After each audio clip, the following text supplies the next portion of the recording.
আর্থিক স্বাধীনতার আসল রহস্যটা কি বলুন তো?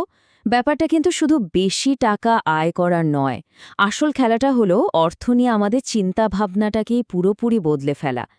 চলুন একটা বিশ্ববিখ্যাত বইয়ের আলোকে দেখে নেওয়া যাক কিভাবে শুধু মানসিকতার একটা ছোট্ট পরিবর্তন আমাদের সবার আর্থিক জীবনে একটা বিপ্লব এনে দিতে পারে। একটা প্রশ্ন দিয়ে শুরু করা যাক, কেমন? আচ্ছা, কখনো কি মনে হয়েছে কেন এত স্মার্ট, এত শিক্ষিত মানুষও প্রায়ই টাকা পয়সার সমস্যায় ভোগেন? এর উত্তরটা কিন্তু তাদের শিক্ষা বা বুদ্ধিতে লুকিয়ে নেই। আসল কারণটা লুকিয়ে আছে টাকার ব্যাপারে তাদের মনে গেঁথে থাকা ধারণার মধ্যে। এই ধারণার পার্থক্যটা বোঝানোর জন্য লেখক দুটো দারুণ চরিত্র তৈরি করেছেন। একজন হলেন পুয়ার ড্যাড, আরেকজন রিচ ড্যাড, মানে গরিব বাবা আর ধনী বাবা। মজার ব্যাপার হলো গরিব বাবা ছিলেন অনেক শিক্ষিত, আর তিনি বিশ্বাস করতেন যে একটা ভালো চাকরি হলো আর্থিক নিরাপত্তার একমাত্র চাবিকাঠি। আর অন্যদিকে ধনী বাবা কিন্তু প্রাতিষ্ঠানিক শিক্ষায় অতটা শিক্ষিত ছিলেন না, কিন্তু তার বিশ্বাস ছিল আসল কৌশলটা হলো টাকা দিয়েই টাকা বানানো। দুটো একদম ভিন্ন জগৎ, তাই না? তো এই বই বাবার দুই রকম মানসিকতায় কিন্তু পুরো দর্শনের মূল ভিত্তি। এটা শুধু দুটো আলাদা উপদেশ নয়, না, এটা হলো জীবন আর টাকাকে দেখার দুটো সম্পূর্ণ ভিন্ন রাস্তা। চলুন এই মানসিকতার লড়াইটা আরেকটু কাছ থেকে দেখা যাক। রিচ ড্যাডের মূল শিক্ষাটা ছিল খুবই সহজ, কিন্তু ভীষণ শক্তিশালী। কথাটা হলো, যখন মানুষ টাকার জন্য কাজ করে তখন সে টাকাকে নিজের ওপর ক্ষমতা দিয়ে দেয়, আর যখন টাকা তার জন্য কাজ করে তখন ক্ষমতাটা তার নিজের হাতে চলে আসে। এর মানেটা কি? মানেটা হলো শুধু একজন কর্মচারী হয়ে থাকার মানসিকতা থেকে বেরিয়ে এসে একজন মালিকের মতো করে ভাবতে শুরু করা। আচ্ছা, এবার আমরা এমন একটা নিয়মের কথা বলবো যেটাকে বলা যেতে পারে পুরো বইটার গোল্ডেন রুল। এই একটা নিয়ম যদি কেউ ঠিক মতো বুঝে নিতে পারে তাহলে তার পুরো আর্থিক জীবনটাই বদলে যেতে পারে। আর সেই নিয়মটা হলো সম্পদ মানে অ্যাসেট আর দায় মানে লায়াবিলিটির মধ্যেকার পার্থক্যটা বোঝা।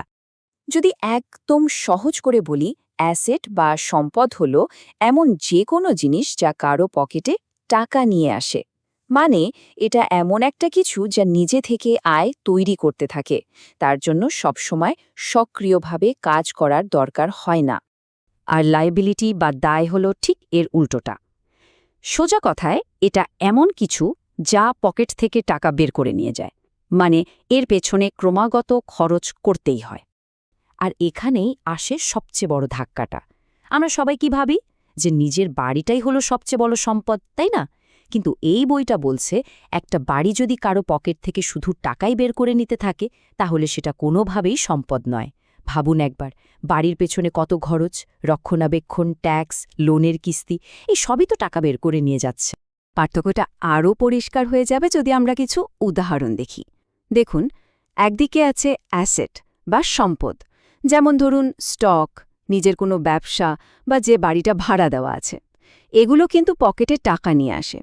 আর অন্যদিকে আছে লায়াবিলিটি বা দায়, যেমন গাড়ির লোন, ক্রেডিট কার্ডের দেনা। এগুলো কি করে? এগুলো ক্রমাগত আমাদের খরচ বাড়িয়েই চলে। তাহলে প্রশ্ন হল, ধনীরা এই খেলাটা খেলে কিভাবে? আসল ব্যাপারটা হলো, তারা যেহেতু অ্যাসেট আর লায়াবিলিটির এই পার্থক্যটা খুব ভালো করে বোঝে, তাই তারা এমন কিছু কৌশল কাজে লাগায় যা সাধারণ মানুষ হয়তো জানেই না বা ব্যবহার করার কথা ভাবেও না। একটা বিশাল পার্থক্য চোখে পড়ে ট্যাক্সের বেলায়। দেখুন, চাকরিজীবীরা কি করে? তারা প্রথমে আয় করে, সাথে সাথেই সরকারকে ট্যাক্স দিয়ে দেয়, আর তারপর যা বাকি থাকে সেটা খরচ করে। কিন্তু অন্যদিকে যারা ব্যবসার মালিক মানে কর্পোরেশন চালায়, তারা কি করে? তারা প্রথমে আয় করে, তারপর সেই টাকা ব্যবসার প্রয়োজনে খরচ করে, আর একদম শেষে যা লাভ হিসাবে টিকে থাকে সেটার ওপর ট্যাক্স দেয়। আর্থিক জ্ঞানের আসল শক্তিটা এখানেই। আরেকটা বড় মানসিকতার পার্থক্য আছে। ধনীরা কিন্তু সুযোগের জন্য বসে থাকে না, তারা নিজেরাই সুযোগ তৈরি করে নেয়। যেখানে সাধারণ মানুষ হয়তো ঝুঁকি নিতে ভয় পায় বা জ্ঞানের অভাবে একটা ভালো সুযোগও হাতছাড়া করে ফেলে, সেখানে ধনীরা কিন্তু ঠিকই হিসেব করে ঝুঁকিটা নেয় আর নতুন নতুন আয়ের রাস্তা তৈরি করে ফেলে। চলুন এবার আর্থিক কাঠামোর আলোচনা থেকে একটু সরে এসে ব্যক্তিগত দক্ষতার দিকে নজর দেওয়া যাক। কারণ দিন শেষে আসল সম্পদ কিন্তু দক্ষতা, এমন একটা জিনিস যা কারো কাছ থেকে কেড়ে নেওয়া যায় না। রিচ ড্যাড সবসময় একটা কথা বলতেন, বেতনের চেয়েও অনেক বেশি দামি হলো কয়েকটা বিশেষ দক্ষতা অর্জন করা। যেমন ধরুন সেলস বা বিক্রয়ের দক্ষতা, মানুষের সাথে কথা বলার বা কমিউনিকেশনের ক্ষমতা, লিডারশিপ বা নেতৃত্ব দেওয়া, অ্যাকাউন্টিংয়ের জ্ঞান আর অবশ্যই বিনিয়োগ করা। এগুলোই হলো সেই সব হাতিয়ার যা একজন সাধারণ চাকরিজীবীকেও একজন উদ্যোক্তায় বদলে দিতে পারে। তাহলে এই অংশের মূল কথাটা কি দাঁড়ালো? কথাটা হলো এমন কাজ করা উচিত যা নতুন কিছু শেখার সুযোগ করে দেয়, শুধু টাকা উপার্জনের জন্য কাজ করা নয়। অনেক বেশি বেতনের একটা চাকরির চেয়েও সেই চাকরিটা অনেক ভালো, যেটা হয়তো বেতন কম দিচ্ছে কিন্তু এমন কিছু মূল্যবান দক্ষতা শেখাচ্ছে যা ভবিষ্যতে সম্পদ তৈরি করতে সাহায্য করবে। বেশ, এতক্ষণ তো আমরা অনেক থিওরি বা তত্ত্ব নিয়ে কথা বললাম। এবার তাহলে চলুন একেবারে আসল কথায় আসা যাক। বাস্তবে সম্পদ তৈরির পথে প্রথম ধাপগুলো কি হতে পারে? সম্পদ তৈরির রাস্তায় সবচেয়ে বড় বাধাগুলো কিন্তু বাইরে কোথাও নেই, সেগুলো আমাদের নিজেদের ভেতরেই লুকিয়ে আছে।